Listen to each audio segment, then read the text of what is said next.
আসসালামু আলাইকুম সকল আমার ধর্মপ্রাণ মুসলমান ভাই এবং বোনেরা।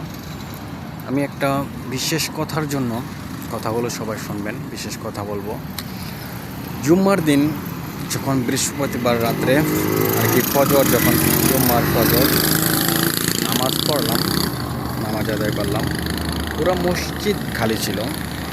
ইমাম সাহেব অনেকক্ষণ বসা ছিল। অনলি 5 থেকে 6 জন লোক নামাজ পড়েছে জুম্মার দিন, ফজরের নামাজ। তো ওই দিনের যখন জুম্মার দিন আপনার জোহর নামাজ, জুম্মার যেটা, ওই মসজিদ পুরো ফুল হয়ে উপরতলা রাস্তাঘাট সব ভরে গেল। অথচ ফজরের তারপরে আসর নামাজ পুরো মসজিদ খালি। তো বর্তমানে যেই কারণে আমরা নামাজ অলসতার কারণে পড়া হয় না, মানুষের বিভিন্ন কাজটাকে বড় মনে করে, সেই জন্য নামাজটা পড়া হয় না।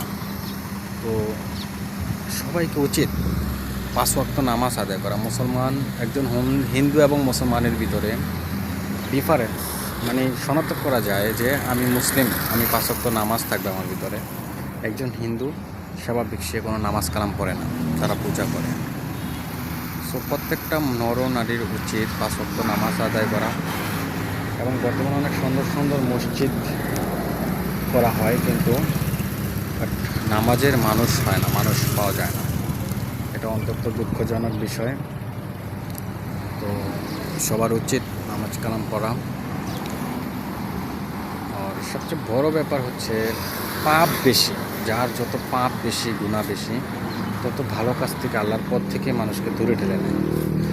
মানুষ এখন এতটা পাপে এতটা লিপ্ত, গুনার কাজে এতটাই লিপ্ত যে ভালো কাজ তাদের ভালো লাগে না, আর মন্দ কাজ খুব ভালো লাগে, খারাপ কাজ খুব ভালো লাগে।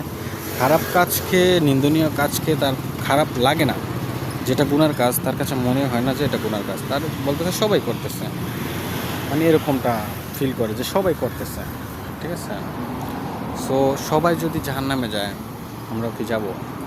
প্রত্যেকটা মানুষের এরকম হিসাব করা উচিত যে আমার কবরে তো আমার যেতে হবে, আমার কবরের হিসাব তো আমার দিতে হবে, তাই না? আজকে মারা গেলে কালকে এই সপ্তাহ দুনিয়া থেকে চলে যেতে হবে। দুনিয়াটা তো ক্ষণস্থায়ী না। আমরা ক্ষণস্থায়ীর জন্য অনেক উঠাফেরা, অনেক মারামারি, কাটাকাটি, রাজধানী, অন্যায় অত্যাচার করি। অথচ আমাদের শেষ ঠিকানা অন্ধকার কবর, যেটা আমরা না চাইলেও আমাদের যেতে হবে, সেটার জন্য আমরা কোনো কিছু করি না। তো সবার উচিত একবার মৃত্যুর কথা স্মরণ করা। প্রত্যেকটা দিন 3 বারের বেশি নবীজি বলেছেন, ফরমাইছেন যে দিনে 3 বারেরও বেশি মৃত্যুর কথা স্মরণ করতে, তাহলে আপনার দ্বারা কোনো খারাপ